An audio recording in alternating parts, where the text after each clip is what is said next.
Dalam video kali ni, kita akan sembang pasal player baru, iaitu senjata baru Chelsea, iaitu Raphinha.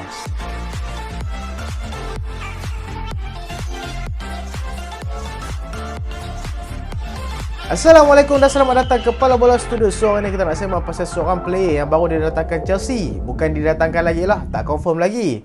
Tapi boleh dikatakan sampai 95% lah. Sebab Chelsea dan juga Leeds telah bersetuju dengan harga yang ditawarkan oleh Chelsea, iaitu 55 juta. Tapi sebelum tu, macam biasa, Pala Bola News, subscribe dulu, okay? Next week kita dah nak start dah buat berita pasal bola.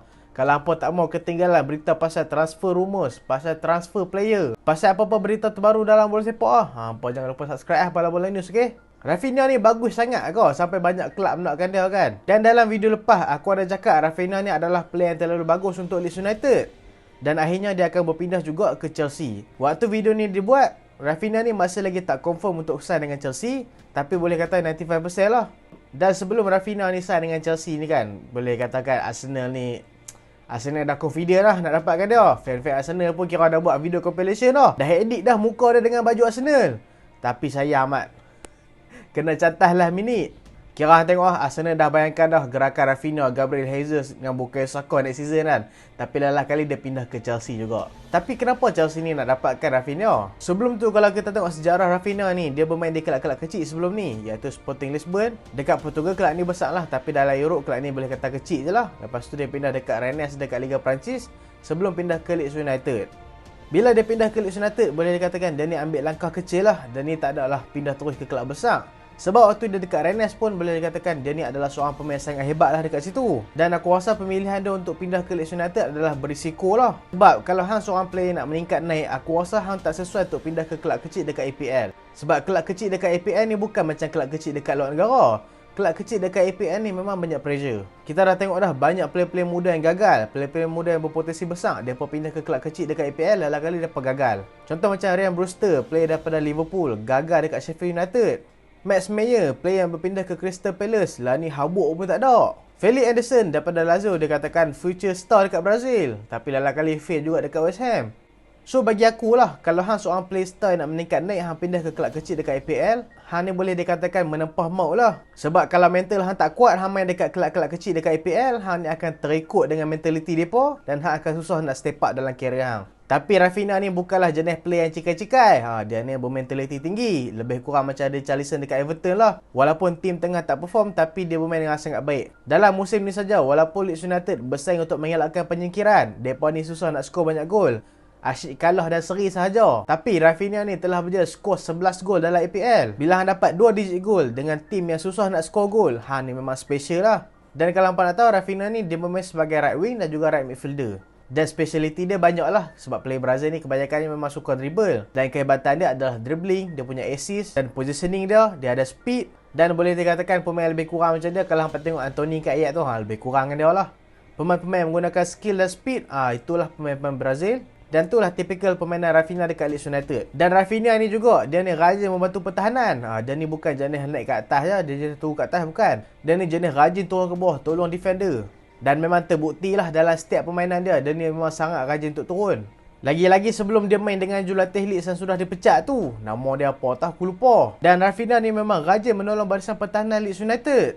Lagi-lagi sebelum ni Leeds United diarahkan oleh Marcelo Bielsa. Yang kalau hampa tahu, Marcelo Bielsa ni main memang pressing gila-gila lah dalam masa 90 minit. Kalau main 100 minit, 100 minit lah dia suruh pressing. Dan Raphinha ni memang sesuai dengan taktikal yang berintensiti tinggi lah. Sebab acceleration dia sangat bagus. Dan bila aku tengok balik taktikal Chelsea kan, Chelsea under Tuchel ni selalu menggunakan formation 3-5-2, di mana Reece James dan juga Marcos Alonso akan bergerak sebagai wingback. Dan aku rasa kedatangan Raphinha ni mungkinlah untuk ke pelbagai taktik untuk Tuchel. Dan Tuchel juga boleh menggunakan dia untuk posisi right wing dekat depan. Dan aku rasa dengan kedatangan Raphinha ni, aku rasa ini adalah end untuk Hakim Ziyech lah. Hakim Ziyech aku rasa dia dah boleh packing barang dia dah. Tapi jangan risau, MU nak beli Erik ten Hag kan dia nak buat tim Ajax dia balik. So jangan risau Hakim Ziyech. Hang kan main MU ke dia balik ke Ajax? Tak tahulah. Kata AC Milan pun nak beli dia. Tapi walaupun ada keraguan sikit dengan taktik Tuchel, aku still percaya yang Raphinha ni akan meletup dekat Chelsea. Sebab hang bayanglah dekat Leeds United, tim yang tak perform pun dia boleh perform. Dekat Chelsea lagilah under Tuchel. Dan Tuchel pun suka main jajan pressing. Dan ni memanglah sesuai dengan gerakan Raphinha. Dan bila hang sebagai seorang coach, hang dapat seorang player yang ada speed. Bukan saja dia ada speed, Dia rajin untuk tolong pertahanan. Memang kira bonus untuk hang lah. Dan pemain yang dah main 9 kali bersama Brazil ni dikatakan ada rekod baik lah dalam scoring dalam setiap season. So ni mungkinlah akan menambah kreativiti dalam gerakan serangan Chelsea dan juga menambah gol untuk tim depa. Tapi sayang aku tak tahulah Chelsea betul-betul nakkan Rafinha ataupun depa saja-saja nak ajak Arsenal. Sebab aku rasa Arsenal lagi perlukan Rafinha. Dan aku rasa Chelsea lah ni dia patutkan datangkan defender baru, bukan winger baru. Tapi bila benda dah beli kan, enjoy je lah. Benda kawan perform lah. Kawan ni player yang hebat daripada Leeds United. Skor banyak gol. Assist 3 kali dalam season ni. Passing accuracy dah 70% average. So apa lagi yang nak daripada dia? Kira memang dia ni perform lah. Tapi perpindahan dia ni masih lagi belum confirm lah. Sebab Rafinha ni masih lagi tak setuju personal term bersama Chelsea. Dan sebelum ni dia katakan Barcelona nakkan Rafinha, Arsenal nakkan Rafinha. Arsenal nakkan Rafinha ni memang kita nampak lah gerakan Arsenal ni memang nak beli Rafinha. Tapi Barcelona ni dia pun memang tak bergerak untuk dapatkan Rafinha. Sedangkan Rafinha pun sendiri dia cakap dia nak pindah ke Barcelona. Dan aku rasa sebab Barcelona tak mau beli dah adalah Barcelona masih menunggu kata putus daripada Ousmane Dembele. Dembele ni pun satu orang tahu tak. Dia dah lah kontrak habis dekat Barcelona. Barcelona offer kontrak kat dia diam. Barcelona tanya dia nak pergi mana pun dia diam. Dan lah ni tak ada club yang nakkan dia. Sebab dia ni adalah player yang hebat, dribbling memang hebat. Kalau kita nak compare speed dribbling dia dengan Rafinha, aku rasa Dembele lagi yang bagus lah. Tapi Dembele ni ada satu masalah besar lah, iaitu injury prone. Tapi sejak Xavi ni dah datang ke Barcelona, aku dah dapat nampak Ousmane Dembele ni dah start perform dekat Barcelona. Tapi dia ni boleh dikatakan tak profesional lah. Barcelona tanya dia buat diam je. Hang bukan perempuan, hang merajuk hang diam. Hang kena habang lah nak pindah pergi mana. Kalau hang tak mau main untuk kelab tu, hang bang. So Barcelona lah ni boleh dikatakan depa ni tengah tunggu Dembele lah. Dan aku rasa mungkinlah Dembele ni akan kekal kat Barcelona. Sebab dulu rumor nak kata pergi Chelsea. Bila Chelsea dah dapatkan Rafinha ni, aku rasa tutup pintu lah untuk Dembele. Dan ada dengar kata nak pergi PSG, tapi PSG tak mau beli sebab attitude dah. Lalah kali pindah PMU apa? Tak tahu dah tak mau, aku tak mau injury prone. So itulah sebabnya aku rasa Chelsea ni mudah untuk dapatkan Rafinha. Dan kita tengoklah next season adakah Rafinha ni akan berjaya dekat Chelsea ataupun tidak. Dan aku harapkan Chelsea ni tak gagal lagi lah. Sebab 55 juta euro ni boleh dikatakan mahal lah. Macam dia berbaik kat Lukaku last season 100 juta. Tapi lalah kali dapat apa? Hampas pun tak ada. Bila kita nak recap balik transfer lah ni kan, Chelsea dah dapatkan Rafinha. Arsenal ni memang belanja gila-gila. Fabio Vieira, Gabriel Jesus. Man City pun dapatkan Haaland, Alvarez. Lepas tu nak jual Sterling pula lah ni dengar kata. Man United setelah berdiam lama lah ni dengar kata mereka ni dah start aktif balik. Mereka ni dikatakan nak dapatkan 2 player dalam masa yang sama, iaitu Frankie de Jong dan juga Malaysia. Bukan Malaysia, Malaysia.